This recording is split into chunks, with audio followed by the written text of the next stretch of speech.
All right, hey everybody, this is Yvette Avery running on the Empower Slate as president, coming to you today to make some clarifications.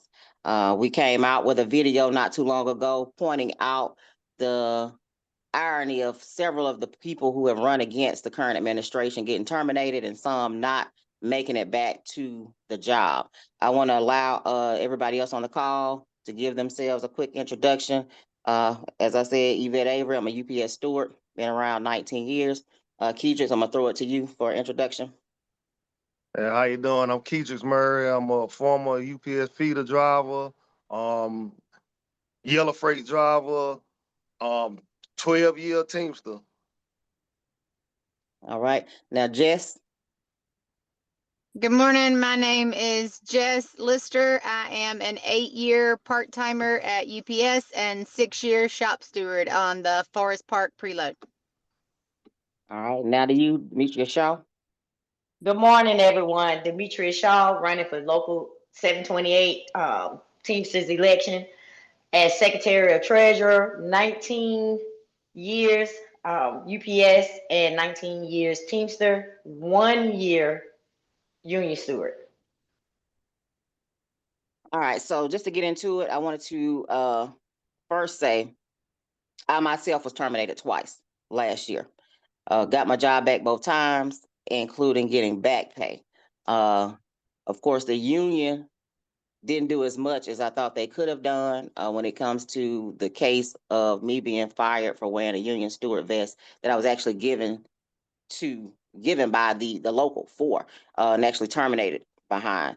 That in itself, not getting that support when I went to court alone for those labor board charges I filed, had in my mind thinking, okay, something's not quite right here. But then there are other stories that we're going to bring in today to let you know that I'm not the only one that personally, because some people were questioning the validity of my statements. I personally went through it, and other brothers and sisters have personally went through it as well. So I'm gonna pass it on to Kedrick so he could run down his story and his experience as to what happened when he was terminated.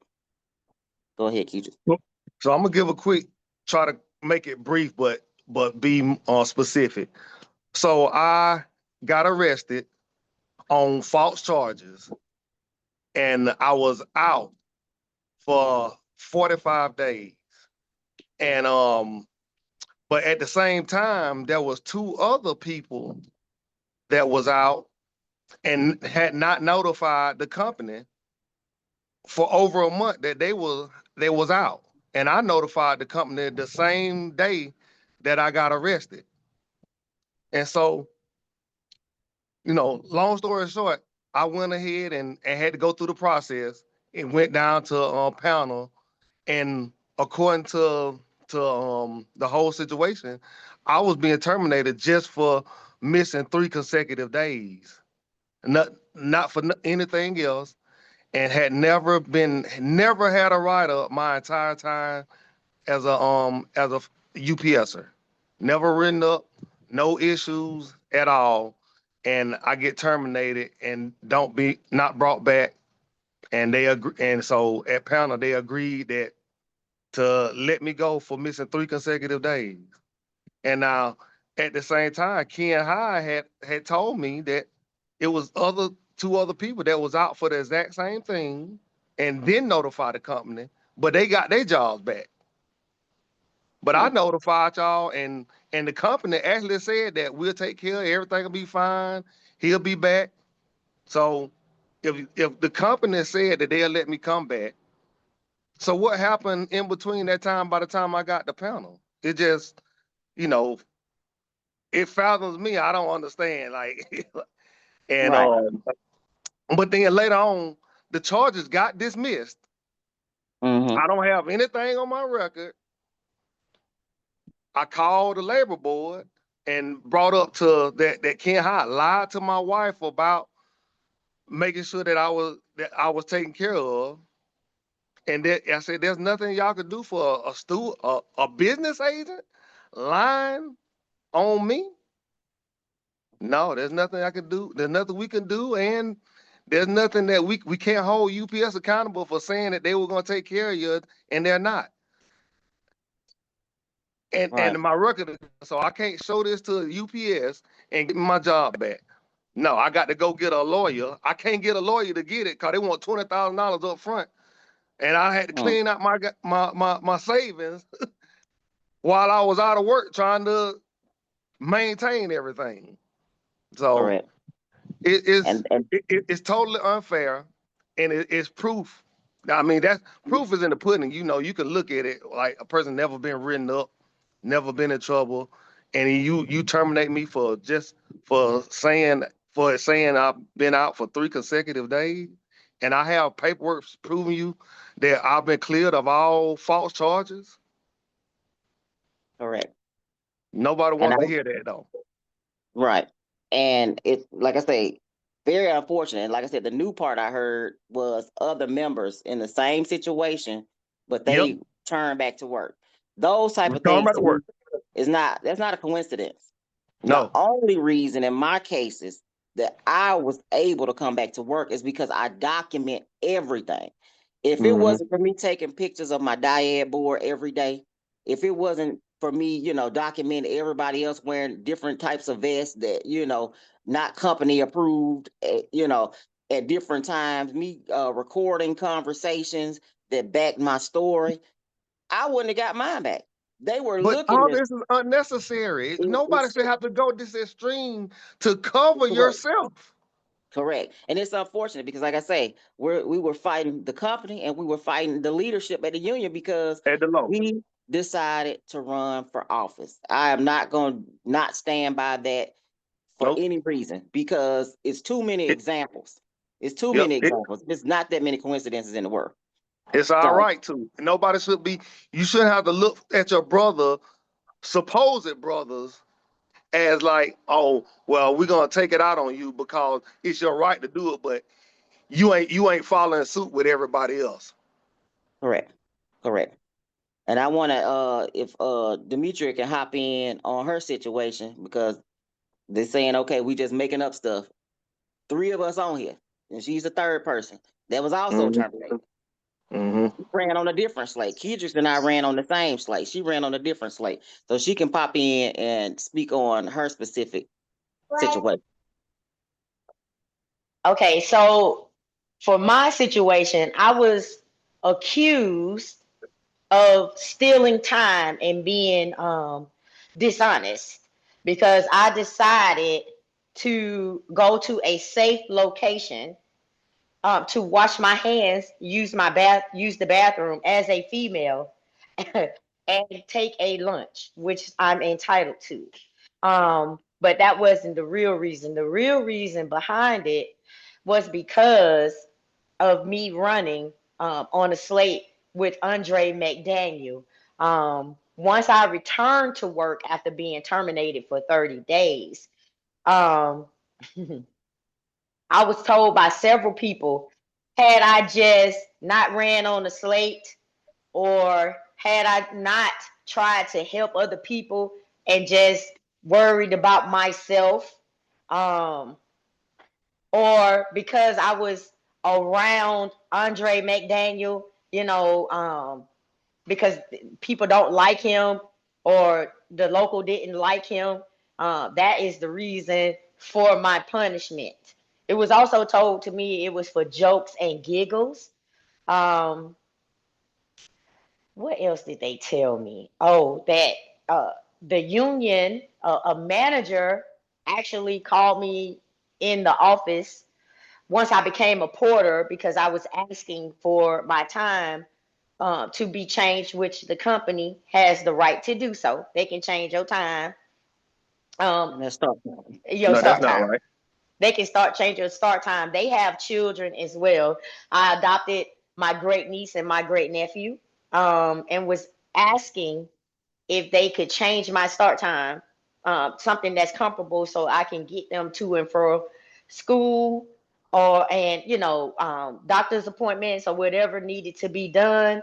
Being single, I'm not married, so I decided to take on a family and take care of my family so that I don't see my family end up in foster care, which they didn't have to, that doesn't have to be, especially when I was in a position to help out and do my due diligence. So, but anyway, I was told by this particular manager that has children that he called the local and he said this in front of a union steward.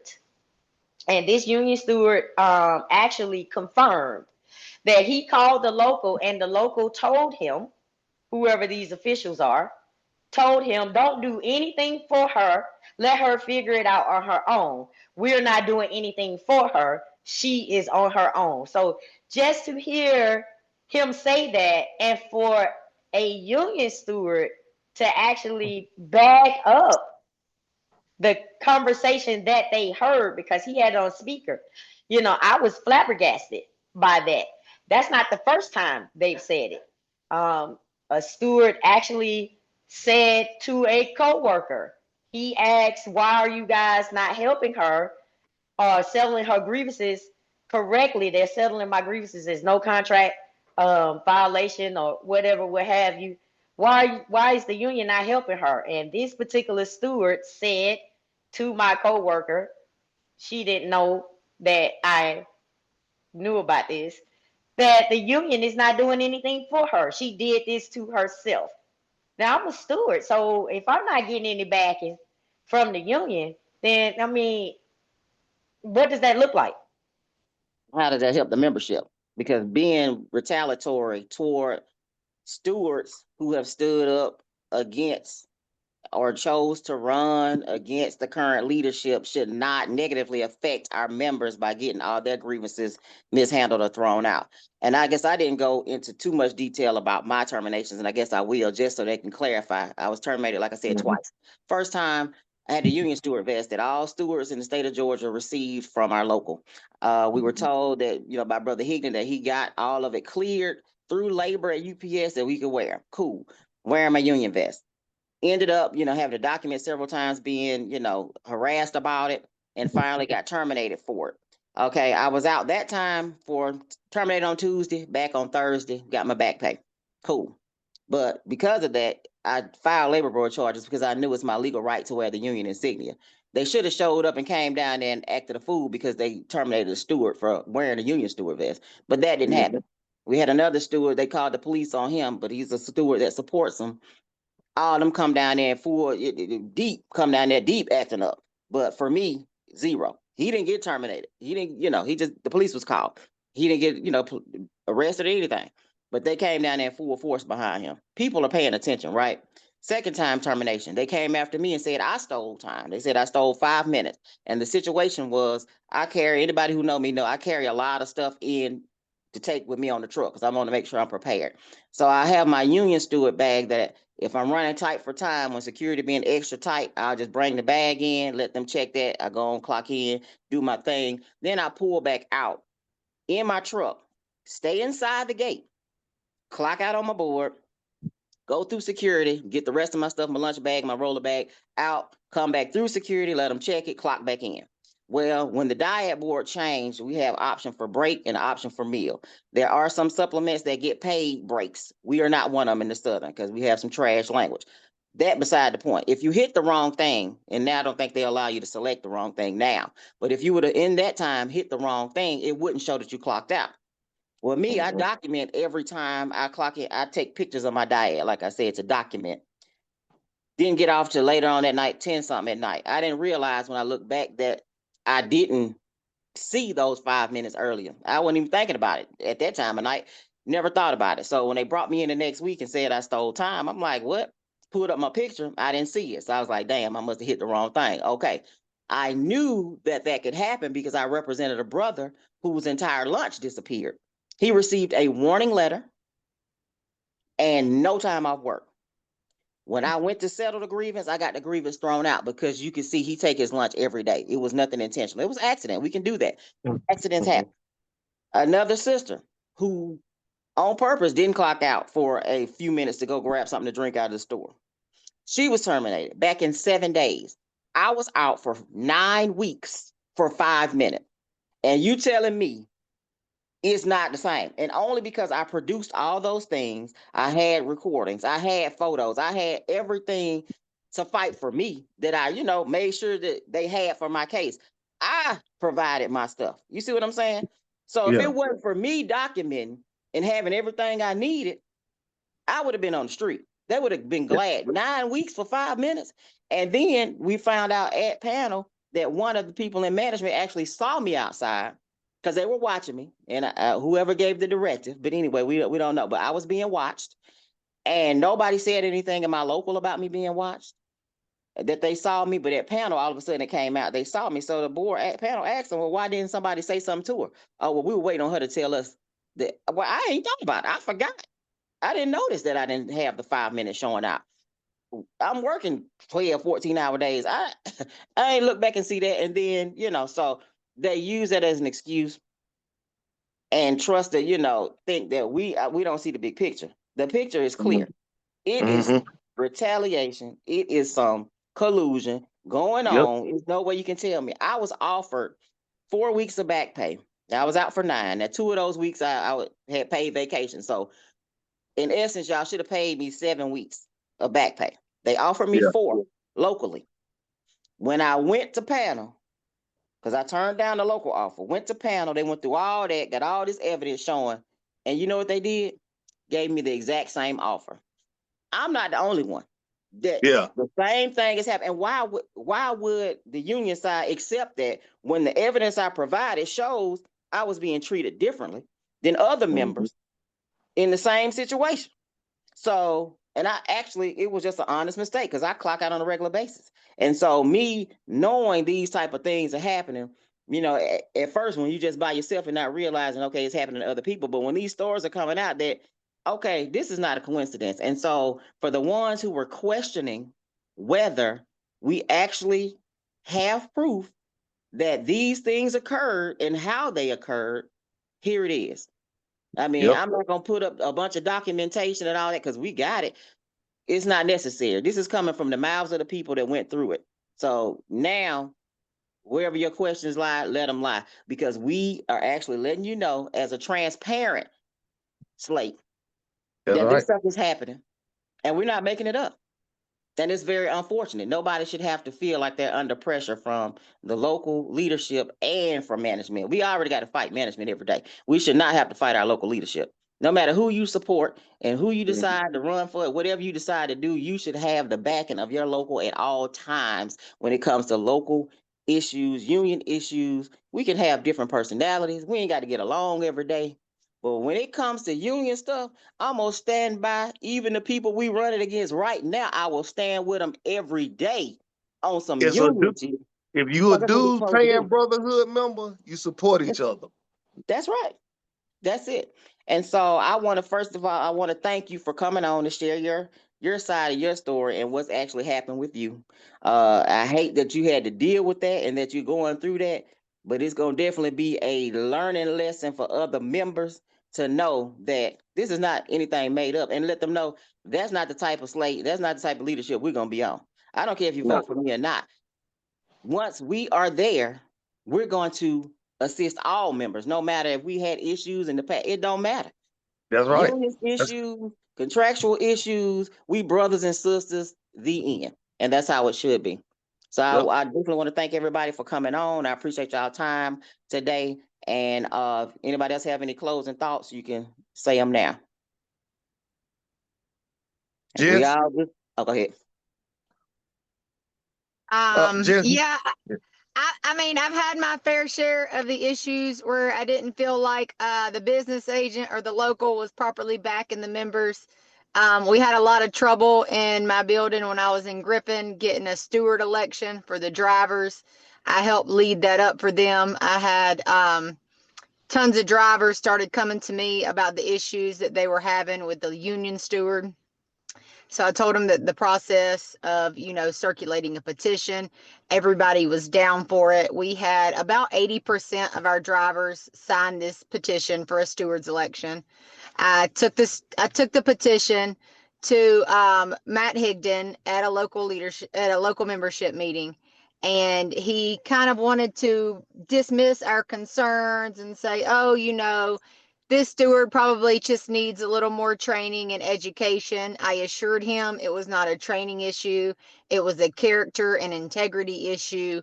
I got very upset because he did not want to do the right thing. I'm very passionate about the members that I serve, and the voice of the membership should always prevail. And, he said, oh, don't get upset. I always do the right thing. And so, instead of just taking that answer, I went back to my barn and I said, okay, Matt Higdon is not wanting to grant us our steward's election. This is what I need you guys to do. So I wrote up an email template. I shared it with the members. I said, hey, please feel free to add to this or write your own email, or you can just use this template and add your name. So the driver started landing in his inbox. We had to put that pressure on him to dig further into it, find out what was really going on. And ultimately, he did grant us that steward's election, but he did not want to, even though we had a signed petition with 80% of our drivers wanting to have a steward's election. And when we held this steward's election, out of about 40 votes, that steward in question that was the issue got all of 2 votes. So that shows you right there that the members wanted a new steward. They did not support this steward. And during this time, even though we ultimately got our steward's election, there were other people in 728 that were still being denied a steward's election. So why did we get the steward's election and other people didn't? Right? Is it because, how loud and vocal and public I was during the contract campaign? Is it because I'm white and I'm pretty? I mean, I don't know. Is it because of how hard we pushed? I don't know, but I know that if people are wanting a steward's election, the people should get a steward's election. It's that simple. If you have a signed petition by over half the membership, that's it. That's all you need. The voice of the members say they want a steward's election. Grant the steward's election. It shouldn't be a fight. We shouldn't have to put pressure and feel like we're going against our own local just to grant what the members are wanting to see. That's the whole principle of unions, is that it's union democracy. It is the voice of the people, and that should always prevail. I don't care what the issue is. I respect the democratic process, and if the majority of the members are wanting to see something, by golly, let's make it happen. It's that simple. It's really not complex. And that's probably the biggest thing. I'm one of those people, Jess. I had to put in. You and I both was discussing this. I remember that meeting. I put in 4 petitions. 4. So, and was ignored thoroughly. Only until I was in the porter department. The porters actually got together and put a petition together themselves, and I didn't even put my name on that petition. They took the petition down there and said that they wanted a new steward election because the steward at the time was getting ready to retire, and we were going to be left without a steward. So hey, and we still don't have an alternate. You have 3-4 shifts with only one steward, no alternate. Right. We have to make some good representation for our members. We had an issue in the building I'm in, but the other center, well, they did a petition and they wanted a full steward election. But then the petition was passed on by the business agent to the current stewards, and they start calling, one of them start calling, harassing the members like, why did you sign this petition? They have a right to sign a petition, and why do you give the stewards, current stewards, the list anyway? It goes to the local, so they can make sure everybody's a member in good standing that's signed. And then you go through the process of actually having an election. They ended up just having an election to add one because they didn't want to get rid of the current stewards. The members wanted change, but the leadership didn't. And they didn't get the change. They added a steward and that's all they did. And I was told to stay out of it. And I wasn't in it, but I'm like, people are coming to me as to what to do on how to make a change. I created the form for the steward elections or to add one. I created them. So I provided them the steward form and they did what they did. I didn't collect the signature. I didn't do any of the work. That's something they did. But I was told by Matt to stay out of it. Like, it's not my issue. It's not my business. But for me, any members that are being treated unjust or not getting a fair representation is our issue. But if they come into me, what I'm supposed to do? Ignore them? I'm not going to act like them and ignore them. I'm going to actually try my best to help them get what they need. Right. Hey, I'm gonna say this. If union members, not just Teamsters, I'm talking about UAW, anybody. Mhm. If this is the state of society that we in, where unions are working hand in hand with the companies, and we already talking about unions are dying, what do you think is gonna happen? All right. They're gonna completely die off because all trust is gonna be lost in union leadership. Mm-hmm. You have to represent your people the right way. And That's not it. And that's all because, you ask. but they trying to make it seem like, oh, this is just the business side of it. No, you business side and doing right by your members, it's totally different thing. We understand that there's some business things that have to be done from both sides, but Right. doing this and mistreating your own members, no, that's not right. Correct. That's very correct. Anybody else got anything to close out? Because baby, we could go on and on, but we just wanted to make sure we were being transparent, as we stated That's we right. will be in office with our members, and we're gonna fight for each and every member for real, not based on if you voted for us or not, because we're not gonna know anyway. Even if you show that Yep. you're, standing with the other crews, you can still vote in Power Slate, and they'll have no idea that you did. And we know there's some people who will be doing that. So we appreciate everybody's vote and support. We appreciate everybody who came on the call to share their stories and their experiences. And we hope to see you guys getting those ballots back in the mail with the Power Slate chosen. And we'll see y'all on the other side of that election. Y'all take care. Oh yeah.